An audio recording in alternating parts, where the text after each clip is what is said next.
చెలి మనసే శివధనుసైనది తొలి చూపుల వశమైనది వలపు స్వయంవరమైనప్పుడు గెలువనిది ఏది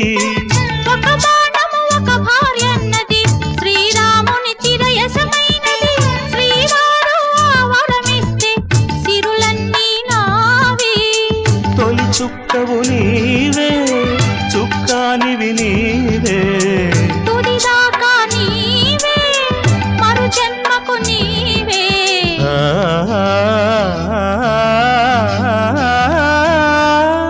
జానకి కలగనలేదు రాముని సతి కాగలనని ఏనాడు